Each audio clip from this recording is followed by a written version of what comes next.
다양한 곡물이 들어가면 그만큼 영양이 더 풍부해질 것 같은데 단일 종자로 발효하는 게 어떤 점이 더 좋은 거예요? 네, 이 곡물의 발효점이라는 게 곡물 종류마다 각각 차이가 있습니다.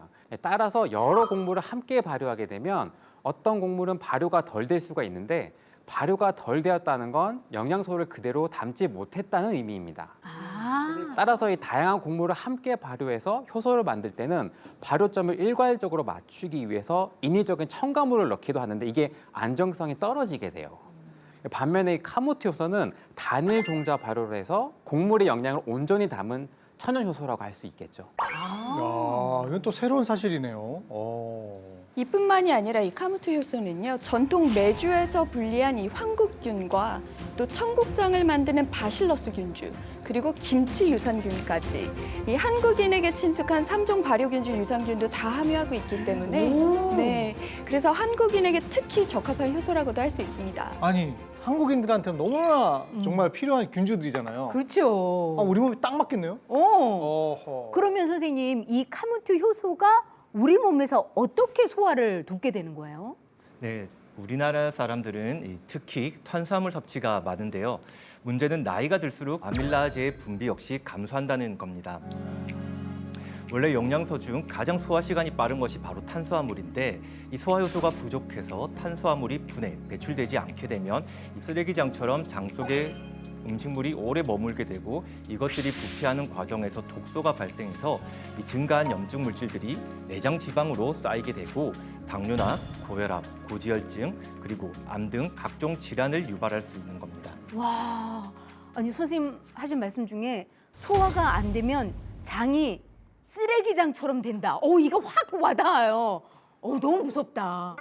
이게 또 우리 한의학에서는 담적이라는 증상이 있는데요. 아, 들어봤어요. 우리 뭐 조금 뭐 어깨가 아프거나 담 걸렸어 할 때 그 담이랑 같은 표현인데 이게 위장에서는 미처 소화되지 않은 음식물에서 이제 독소가 나와서 위장 내벽에 쌓이니까 조금 단단하게 굳어져요. 그러니까 원래 위장은 막 움직이면서 그 능력을 소화 능력으로 이완해야 되는데 이 담적이 되면 위장의 연동 운동을 저하시켜서 만성 소화불량이라던가 복부 팽만감, 명치 통증 같은 소화기 증상 유발하는 건데요.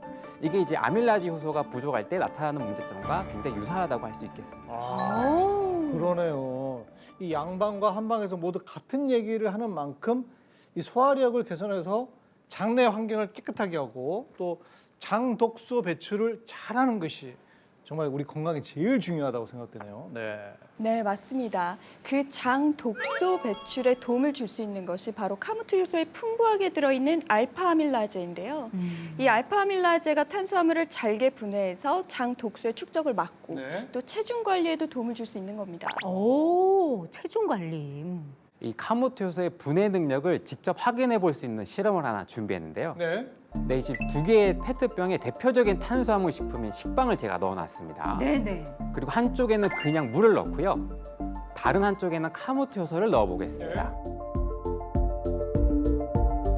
물만 넣은 페트병에서는 영양 성분의 분해가 원활하게 이루어지지 않기 때문에 처음과 거의 그대로 음식 형태가 남아 있는데요. 그러네요. 그러네. 예. 카모트 효소를 넣은 페트병은 보시는 바와 같이 탄수화물이 거의 다 분해돼서 아래로 배출되는 것을 확인할 수 있습니다. 어머나 세상에, 진짜 내 속이 다 시원해지는 것 같은 느낌이 들어요. 아니, 눈으로 보고도 믿기지가 않는데. 그리고 카모트에 풍부한 이 알파아밀라제는 포만감과도 연관이 있는데요. 네. 많이 씹을수록 이 알파아밀라제가 증가하게 되고요. 또 소화, 그리고 분해, 흡수를 도우면서 포만감을 줍니다. 그러니 아무래도 당연히 비만 예방에도 도움이 될 수 있겠죠. 아.